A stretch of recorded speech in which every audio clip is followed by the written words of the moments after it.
Student, कैसे हैं बच्चे लोग? सब ठीक है।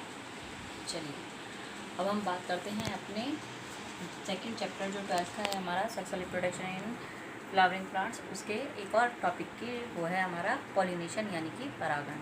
परागण की क्रिया क्या होती है? आप लोगों ने 10th में भी पढ़ा होगा बेटा कि जब किसी पुष्प के परागकोश से परागकण निकलकर किसी पुष्प के वृत्तिकाग पर, या तो वो उसी जाति का हो या किसी अन्य जाति का हो, उस पुष्प के वृत्तिकाग पर पहुंच जाते हैं तो यह क्रिया ही परागण की क्रिया कहलाती है। The process in which the pollen grains arrive from the anthers and move towards the stigma of same flower or another flower is known as pollination। इस प्रोसेस में आपके केवल और केवल जो ओवरी है वही रिमेन रहती है इस प्रोसेस के हो जाने के बाद, और जो बाकी के होल्स हैं जैसे आपके दल है, बाह्य दल है, ये सब क्या हो जाते हैं? ये सब पुष्प से हट जाते हैं, टूटकर नीचे गिर जाते हैं। अब परागण की क्रिया कितने प्रकार की होती है? तो परागण की जो हमारी क्रिया है ये मुख्य रूप से 2 प्रकार की होती है जो आप पढ़ते आए हैं, स्वयंपरागण और परपरागण। परानिषेचन जो आप तीसरी देख रहे हैं बेटा, ये है इसी का प्रकार परपरागण का ही, लेकिन यहाँ पर 12th क्लास में हम इसे सेपरेटली भी थोड़ा सा पढ़ते हैं। स्वयंपरागण, सेल्फ पॉलिनेशन क्या होता है कि सेल्फ पॉलिनेशन जब उसी पुष्प के वृत्तिकाग पर ही जो परागकण है वो आकर चिपक जाते हैं, एक ही पुष्प के वृत्तिकाग पर आकर उसके परागकण चिपक जाते हैं तो वह स्वयंपरागण की क्रिया कहलाती है। यह क्रिया मटर, आलू, चना और गेहूं में होती है और इसका दूसरा नाम है ऑटोगैमी यानी स्वयं होने वाली क्रिया। परपरागण की क्रिया, पर माने दूसरा, यानी उसी जाति के किसी दूसरे पुष्प पर जाकर, यानी एक पुष्प अगर आपका यहाँ है और दूसरा पुष्प यहाँ है तो यहाँ पर ना होकर परागण की क्रिया कहाँ हो? यहाँ इस वाले पुष्प पर हो। तो जाति तो सेम ही है यहाँ पे, तो सेम ही जाति के पुष्प पर जब परागण जाकर उसी पुष्प के दूसरे, उसी जाति के दूसरे पुष्प पर जाकर चिपक जाते हैं वृत्तिकाग पर, तो वह आपकी परपरागण की क्रिया कहलाती है। जैसे पपीता, मक्का, टमाटर और घास आदि में ये क्रिया पाई जाती है। इसका सेकंड नाम है ऑलोगैमी। तीसरी होती है आपकी परानिषेचन की क्रिया, इसे सत्य परपरागण की क्रिया भी कहते हैं।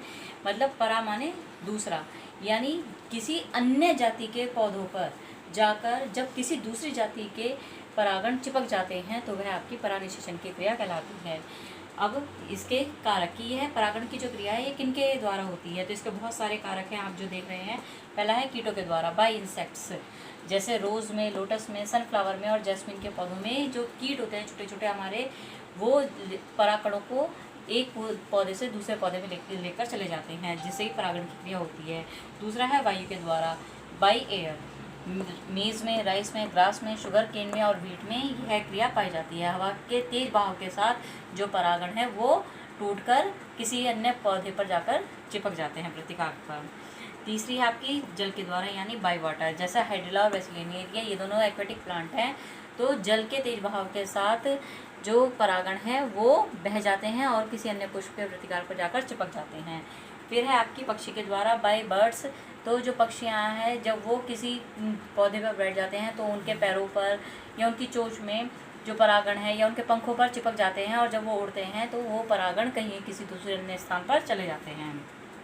लास्ट है हमारे जंतुओं के द्वारा, बाय एनिमल्स, तो उसके उदाहरण है आपके एपिरेनेरिया, गैलेनियम और एक्रिटेनियम। इसमें मीन्स कि जो जंतु हैं, जैसे हम फल खाते हैं, बीज खाते हैं, ज़मीन पर फेंक देते हैं और वहाँ से कोई जानवर जा रहा हो तो उनके पैरों पर वो जो परागण है वो चिपक जाते हैं, और जब वो कहीं दूसरे स्थान पर जाते हैं तो वो परागण वहाँ के जो पुष्प हैं उन्हें निषेचित कर देते हैं।